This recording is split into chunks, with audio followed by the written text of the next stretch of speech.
Hello kids, welcome to science session. We are doing the living organisms and their surroundings. So till now we have learned a lot from this chapter. है या नहीं है? We have learned about how can we differentiate between living and non-living things. और उसके साथ हमने ये भी देखा living things shows a very unique thing हमने उसके बारे में पढ़ा था about respond and stimuli. कि जब उसको stimulus मिलता है तो वो कुछ एक रेस्पॉन्स देता है और वो रेस्पॉन्स बताता है कि वी आर लिविंग थिंग्स. हमें फील होता है कुछ, हमारे कुछ अंदर हमें एक जो फीलिंग आती है तो we show that feeling in some or the other way. है या नहीं है?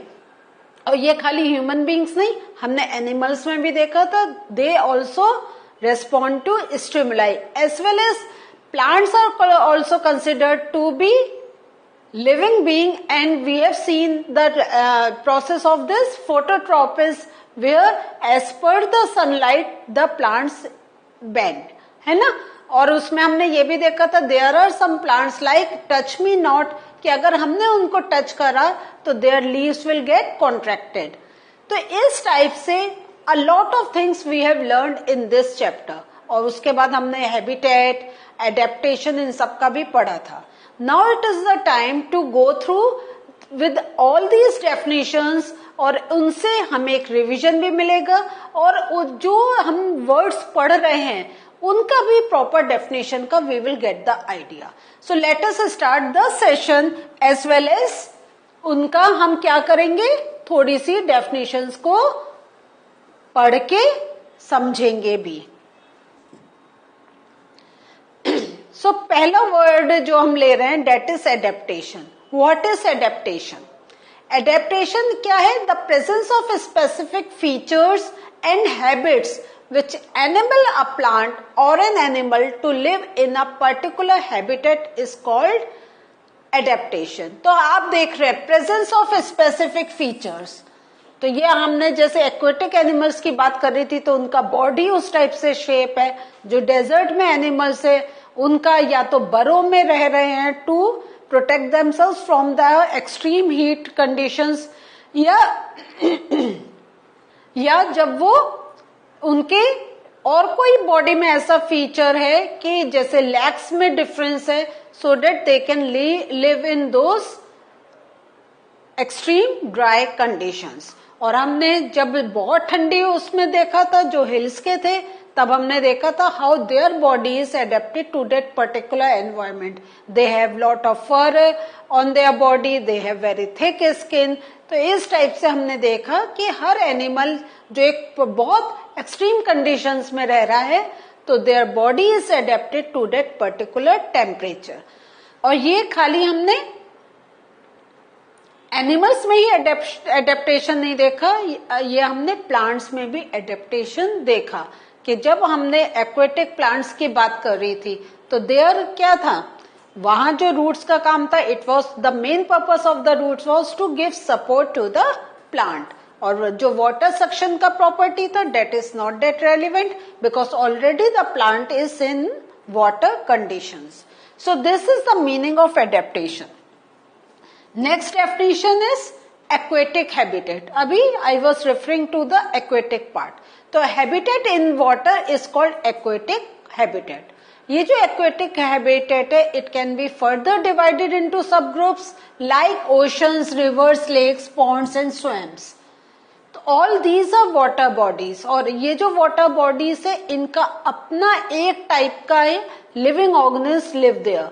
जो हमें जो एनिमल्स जो प्लांट्स हमें ओशंस में मिलेंगे we are not going to find them in ponds. जो पॉन्ड्स में हमें एनिमल्स या प्लांट्स मिलेंगे we can not find them in oceans. ऐसी ही रिवर का जो एक चीज एक वाटर बॉडी में रहता है वो दूसरे वाटर बॉडी में it's difficult for us to find. क्योंकि ये जो हमने नाम दिया है इनको डिफ्रेंशिएट करा है बिटवीन रिवर्स, लेक्स, ओशंस, तो कहीं ना कहीं देयर इज सम डिफरेंस. इधर उनकी डेप्थ में डिफरेंस है, इधर उनके केमिकल जो उनका पूरा स्ट्रक्चर है उसमें डिफरेंट है. Like ocean it's much salty conditions है बट रिवर में सॉल्टी कंडीशंस नहीं है. तो this means the animal and plants that live in oceans cannot survive in river water. क्यों? Because उनका जो बॉडी है that is adapted to the salty conditions, तभी वो मेंटेन कर पाते हैं. और वो अगर सिंपल उसमें आ गए तो कैसे उनका बॉडी रिस्पॉन्ड करेगा. इन द सेम वे जो हमें रिवर्स में मिल रहा है animals we can not find in oceans, क्योंकि वहां इतनी सॉल्टी कंडीशंस हैं कि उनका बॉडी उस टाइप से डेवलप ही नहीं हुआ है, अडेप्ट ही नहीं करा है in those conditions. Biotic components are the living things that shape an ecosystem. Now, that shape an ecosystem. So, ecosystem means surroundings. It usually includes producers like plants. तो biotic component जो आ गया कहीं का, तो हमें प्लांट्स के साथ हम ये भी कह सकते हैं, हम एनिमल्स को भी इंक्लूड कर सकते हैं. तो क्योंकि ये हम जो living beings that are over there वो फॉर्म करते हैं बायोटिक कंपोनेंट. लाइक जो एनिमल्स वहां पे प्रेजेंट है या जो प्लांट्स उसमें प्रेजेंट है, they form biotic component. Clear?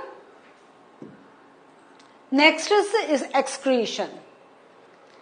What is excretion? Excretion is the process by which metabolic waste and other non-useful materials are eliminated from organisms. ठीक है? What is the meaning of metabolic waste? Metabolic waste means जो हमने खाना खाया, the food that we have taken in, after the process of digestion, जो कुछ बचा, that is known as metabolic waste. और ये जो होता है ये that is not useful for our body.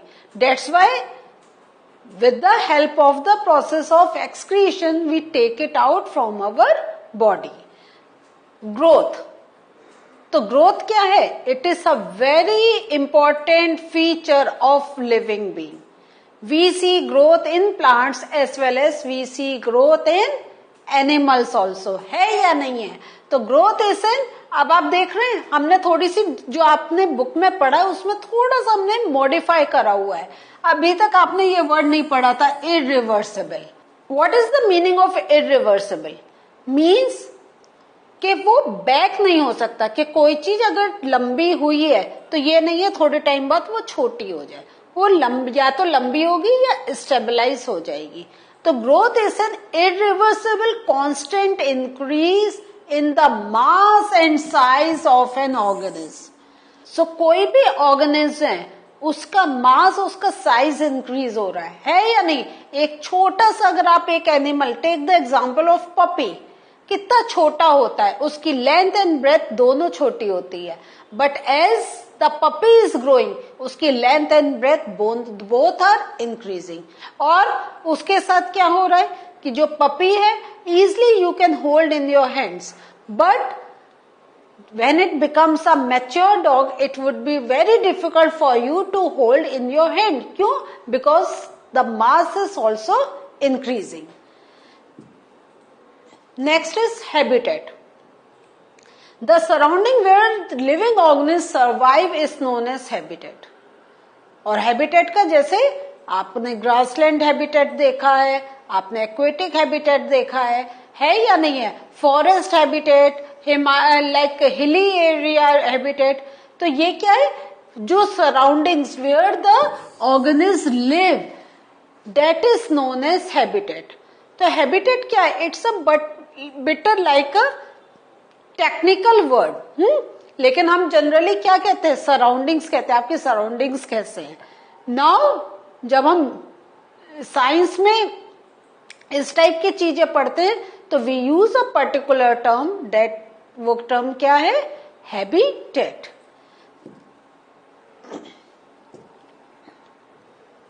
Living. Why this word is there? आपने सोचा है? लिविंग क्यों? क्योंकि मेन हमने डिफरेंस क्या सीखा है? Difference between living and non living things. तो लिविंग, और उसमें हम कर रहे हैं नॉन लिविंग. तो living, what is the meaning of living? An organism or a living form that shows the characteristics of life or being alive. या तो वो alive है या नहीं है, उसमें life है या नहीं है. तो any organism or a living form that shows the characteristics. ठीक है, और characteristics की हम बात कर चुके हैं. वो characteristics क्या है? Like growth और respiration, any other number of life processes जो शो करते, they come in the category of living. हाँ, और याद आ रहे हैं आपको लाइफ प्रोसेस में हमारा? yes, reproduction, those who can reproduce, then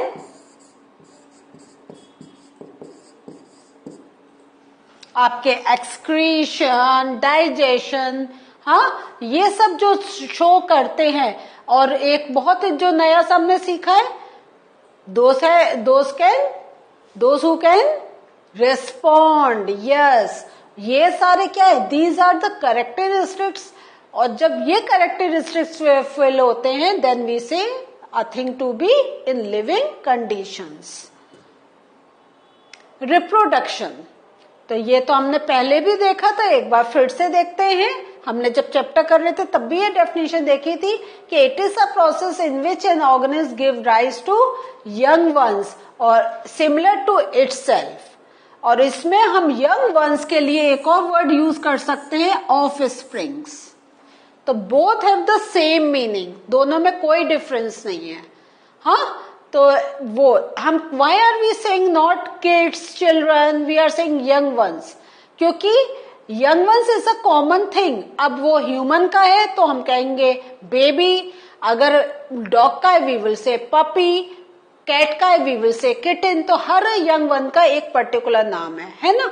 तो इसलिए यहाँ पे हमने सिर्फ लिखा है डेट गिव राइज टू, या गिव राइज टू क्या है, या हम कह सकते हैं गिव बर्थ टू. कुछ भी वर्ड बोल सकते हैं, टू यंग वंस. और सबसे ज्यादा जरूरी है, जैसे पेरेंट है वैसे ही यंग वंस, है ना? हेन का क्या होगा? Young one will be a small chicken, है ना? Now respiration, it is a process in living organism involving the production of energy. देखिए, अब रेस्पिरेशन में हमेशा हमारा आएगा production of energy with the intake of oxygen and the release of carbon dioxide. और ये आप जानते हैं ये कैसे होता है कि जब फूड का रिएक्शन ऑक्सीजन के साथ होता है तो इस प्रोसेस में lot of energy is produced which is utilized by the body to do different life functions, and as well as carbon dioxide is produced which is released out. Clear? Now, stimulus. Changes in our surroundings that makes us respond to them is called stimulus. When some change in our surrounding is going on, like it is dark, अब सन आ गया, या एकदम हमारे मुंह पर किसी ने light throw कर दी, या एक बिल्कुल बहुत स्मूथ पाथ है लेकिन उस पर there are tiny stones. So ये क्या है? जो हमारी सराउंडिंग्स है उसमें there are some changes, and because of these changes we are responding. हम जब पेन हो रहा है तो रुक रहे हैं, या जब हमारा कोई पसंद वाला खाना सामने आ रहा है तो हमारे मुंह में पानी आ रहा है, या हम स्माइल कर रहे हैं. ऐसे कोई स्माइल करता है? नहीं. लेकिन जब कोई ऐसा चेंज होता है देन वी स्माइल, या किसी को रोना आ रहा है. ऑल दीज थिंग्स आर क्या है? It is the response that we are giving. हाँ, और वो जो रेस्पॉन्स किसको दे रहे हैं? The stimulus that has been generated. So, what did we learn today? Today we will learn definition of some key words that we have gone through in this chapter. So now it is time for you to start the revision, start learning. If any query, if any question, please contact me through app. I will solve your problem and then you can do your learning part.